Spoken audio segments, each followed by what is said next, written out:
You won't believe how this woman survived not one, not two, but 3 shipwrecks. It's hard to fathom if she's either lucky or unlucky considering what she experienced. But regardless, she still defied all the odds and proved her strength and resilience. Discover the incredible story of Miss Unsinkable, Violet Jessop, the woman who faced the sea's wrath and survived not once, not twice, but thrice. Violet Constance Jessop was born on October 2, 1887, near Bahia Blanca, Argentina. Her parents were Irish immigrants, William and Catherine Jessop, and she was the eldest of their 9 children, 6 of whom lived past infancy. The early years of her life were full of difficulty. As a young girl, Violet contracted tuberculosis, an illness that doctors thought would surely kill her. But miraculously, she recovered. Little did they know that young Violet was destined to dodge death multiple times in the future, just like how she managed to survive the illness. When Violet turned 16, her father died from complications following surgery, and the family moved to England. In England, she went to a convent school while caring for her youngest sister at home, as her mother worked as a stewardess on ocean liners. Having been forced into a caretaker role so young in life helped shape Violet's strong-willed yet nurturing character. After seeing her mother fall ill due to overwork, Violet decided to try out stewardessing for herself. Surprisingly, she had trouble getting hired. Why, you ask? Because she was too pretty. Back then, employers in the maritime industry were concerned that attractive women might be a distraction or face unwanted attention from passengers and crew. This practice reflects the gender biases and social norms of the early 20th century. As a result, Violet had to dress down and make herself appear less attractive to secure her position as a stewardess. Violet's efforts were not in vain. At the age of 21, she secured her first stewardess position with the Royal Mail Line aboard the ship Orinoco in 1908. This marked the beginning of her long and storied career at sea, where she would later become known for her incredible survival stories. Sea travel during Violet Jessop's time was fraught with dangers and risks. Ships, though marvels of engineering, were vulnerable to various hazards such as collisions, icebergs, and mechanical failures.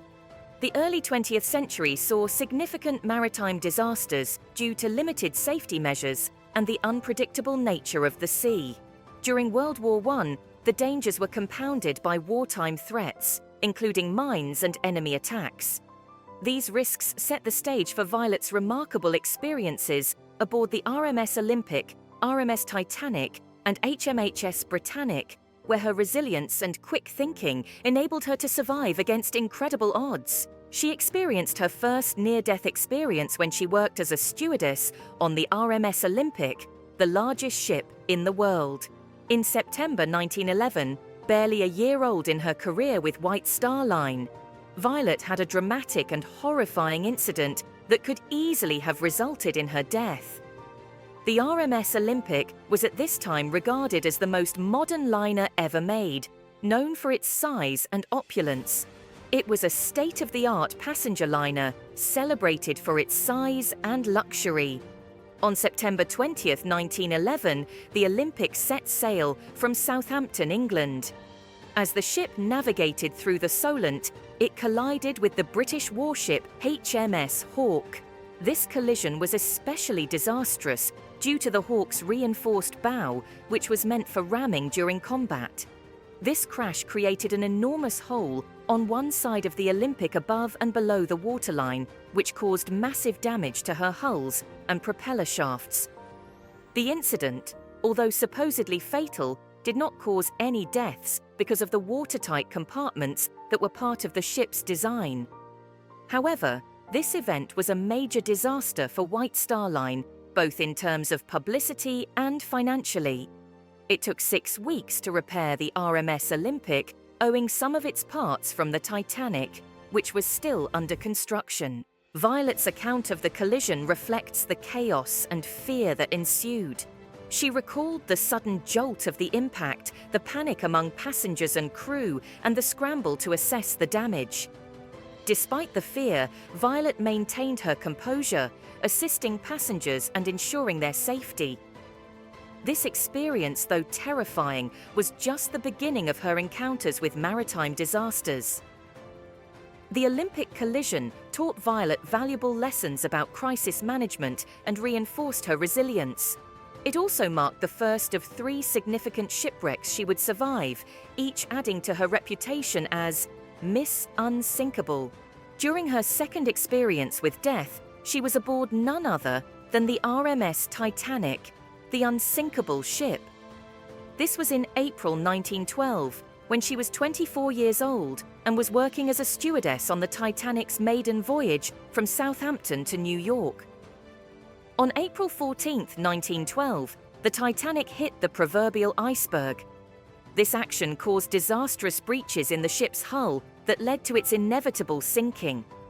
Suddenly, it turned into chaos and panic as passengers and crew realized their deadly predicament. It was at this moment that Violet put her training and composure to use. Initially, Violet did not know how bad things were. She said that there had been a slight bump when they hit the iceberg, and then everything became very silent. Soon after the alarms went off, however, Violet and others were ordered to assist people to get onto lifeboats as fast as possible. It was her responsibility to comfort travelers and ensure women and children were safely placed in boats. She received an infant amidst the turmoil from a desperate mother who pleaded with her to save it from harm. Violet held the baby in her arms and entered Lifeboat 16. As the freezing Atlantic water engulfed them, she witnessed the Titanic's bow sinking into the depths of the ocean with shock. The lighting system of the liner went off, and then there was nothing but silence as the ship started splitting and sinking into water. Violet's lifeboat floated in the cold seas for hours, surrounded by the wails of those still left behind. Passengers on Lifeboat 16 clustered together for warmth until help came. At sunrise, RMS Carpathia finally located them after they had responded to distress calls from Titanic. Exhausted and freezing, Violet, alongside other survivors, was taken onto Carpathia. On board the Carpathia, without saying a word of gratitude or giving any explanation, another woman took the child from Violet's arms, probably a mother herself. A sense of immense sadness for that night's lost souls staved down upon Violet, even as she felt relief at having survived. This tragedy resulted in more than 1,500 deaths, which makes it one of history's deadliest maritime accidents ever recorded. Despite this traumatic event, Violet continued her career at sea, undeterred by the dangers she had faced. This brings us to her third near-death experience, this time in the HMHS Britannic. The Britannic, like its sister ships the Olympic and Titanic, was a grand ocean liner, but it had been converted into a hospital ship to aid the war effort. On November 21, 1916, amidst the First World War, the Britannic was sailing through the Aegean Sea when it struck a mine laid by a German U-boat. The explosion that occurred during this event led to massive tragedies.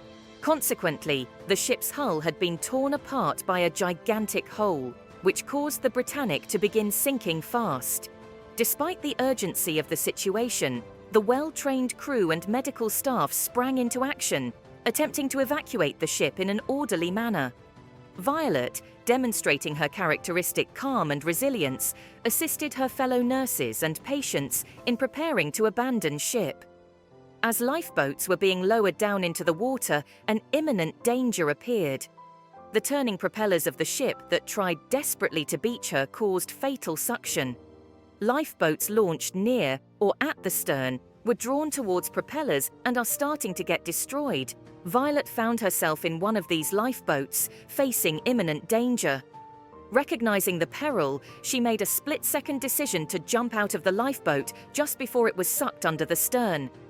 Violet hit the water hard, suffering a head injury in the process. Despite the pain and disorientation, she managed to keep afloat until she was rescued by one of the other lifeboats. The experience was harrowing, filled with the screams of the injured and the chaos of the sinking ship. Violet later recounted the horror of seeing her lifeboat mates being pulled into the propellers and the sight of the once majestic Britannic disappearing beneath the waves. The Britannic sank within 55 minutes, but thanks to the efforts of the crew and medical staff, the loss of life was minimized compared to the Titanic disaster. 30 of the 1,066 people on board perished, a testament to the improved safety measures and emergency preparedness implemented since the Titanic tragedy. Now you might think, maybe she finally learned her lesson and quit her job. After all, she almost died 3 times. But despite enduring 3 of the most infamous shipwrecks in maritime history, Violet continued her career at sea until her retirement. In 1920, Violet Jessop returned to work for the White Star Line before joining the Red Star Line and later the Royal Mail Line. During her tenure with Red Star, she embarked on 2 cruises around the world aboard the company's largest ship, the Belgenland. These voyages took her to numerous exotic locations, showcasing her enduring love for the sea and adventure. At the age of 36, Violet married John James Lewis, a fellow White Star Line steward who had served on the Olympic and RMS Majestic. However, their marriage was short-lived, and they divorced about a year later. Despite this personal setback, Violet remained dedicated to her career at sea. In 1950, after a long and eventful career, Violet retired to Great Ashfield in Suffolk. Her retirement years were spent in peaceful contrast to the dramatic experiences of her youth. Violet Jessop's life is a testament to her resilience and unwavering spirit. She passed away in 1971 at the age of 83, leaving behind a legacy as one of history's most remarkable survivors. Violet Jessop's life is a testament to incredible resilience and courage. Despite surviving the infamous shipwrecks of the Olympic, Titanic, and Britannic, she continued her career at sea, demonstrating unwavering dedication and strength. Her story inspires us to persevere through adversity and reminds us of the remarkable capacity for human endurance. Violet's legacy remains an extraordinary chapter in maritime history.